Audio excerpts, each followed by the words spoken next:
Hi, Internet. Welcome to the Troyan YouTube channel.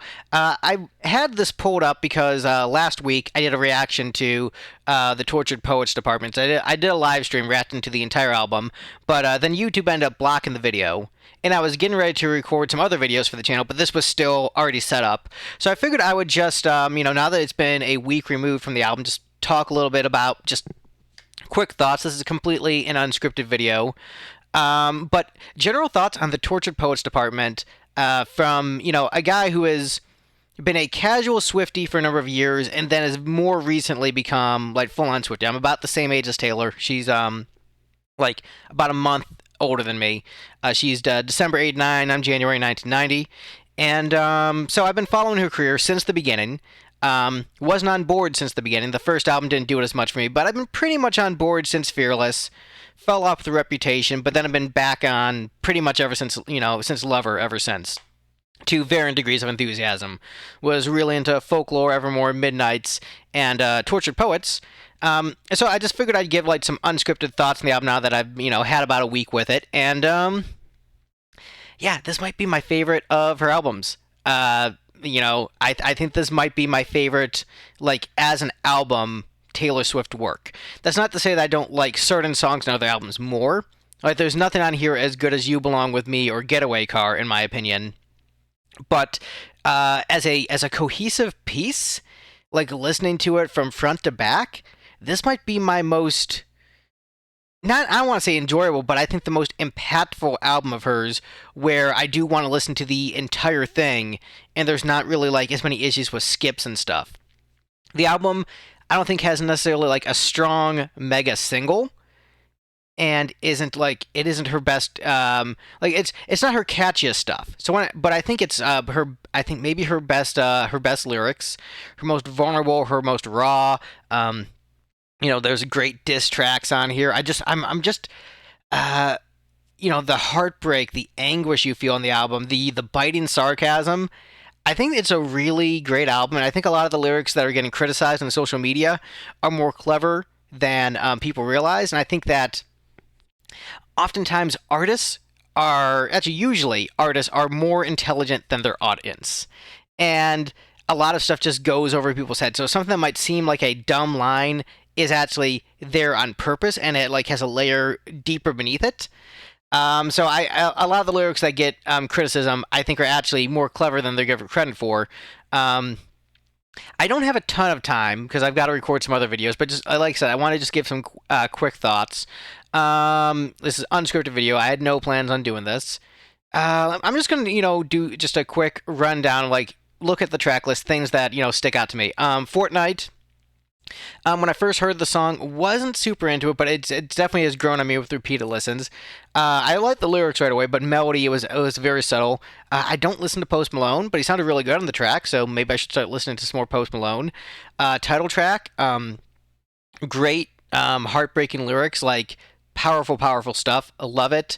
My boy only breaks his favorite toys. I think this would be one of the best ones to play live. I think it's one of the catchier songs.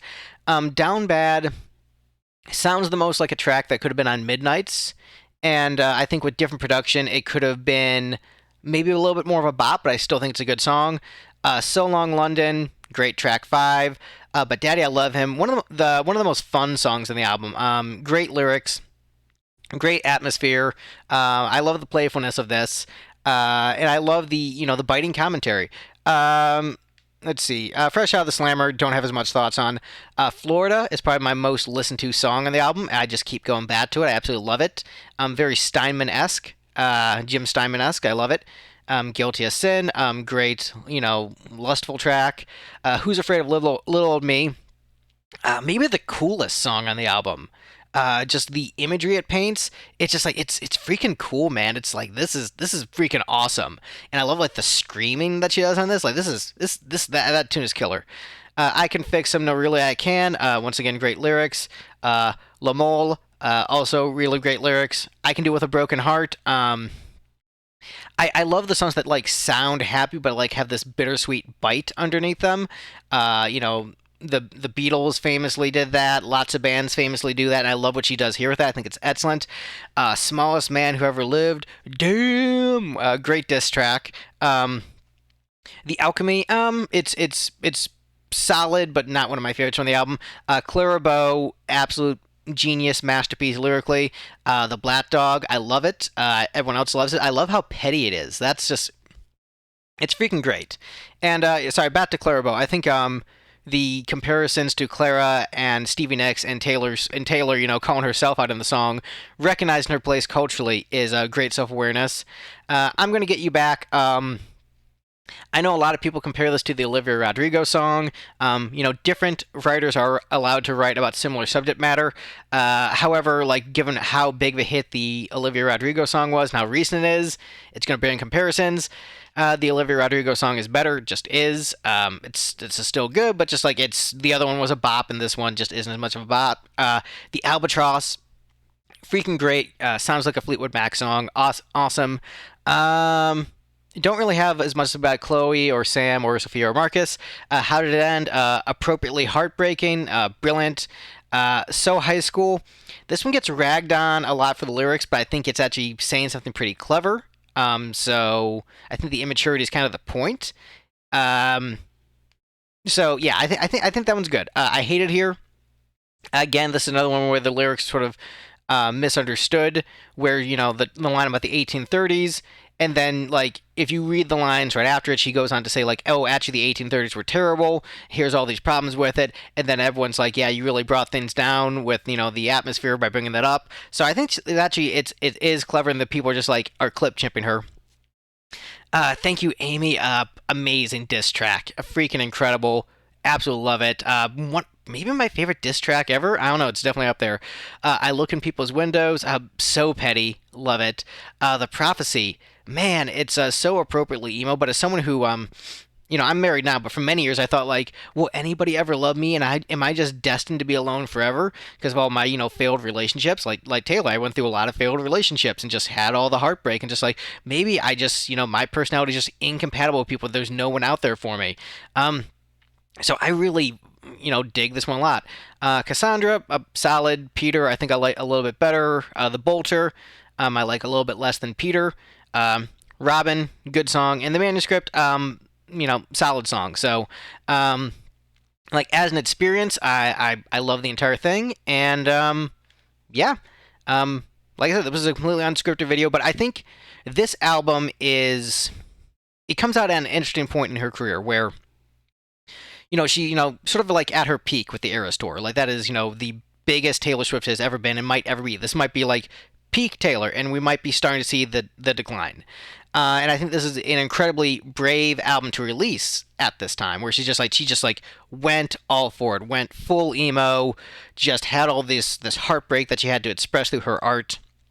Like a lot of the words, the lyrics on the album, they don't like fit into the stanzas perfectly. There's a lot of like weird timing things where it has the production of a pop album, but it has the songwriting of like a singer-songwriter album. So it has like these this pop production, but it has like the sort of loose structure of like a singer-songwriter just like slapping some poetry out there. So I think it's a really cool album. I think this album is going to be more finally remembered over time, but I think this is going to be her most controversial record of like all the ones that have been released thus far. I think this is easily going to be the most controversial, the one that's going to most divide fans and critics. And it's also her darkest album since Reputation, which also at the time was very divisive, and there was a big split. And then people came to like Reputation more over time. I think this one is going to be more liked over time, but is going to remain to be a divisive entry in her catalog. But for me, yeah, this is my favorite record of hers. Maybe it's because it's new, maybe it's a recency bias, but like I've been binging a lot of her albums lately, and this is the one I've liked the most in binging albums lately. So, yep, unscripted thoughts. For those who have listened to the record, what's your favorite song? And yeah, comment below. Let's chat about the album. All right, bye everyone.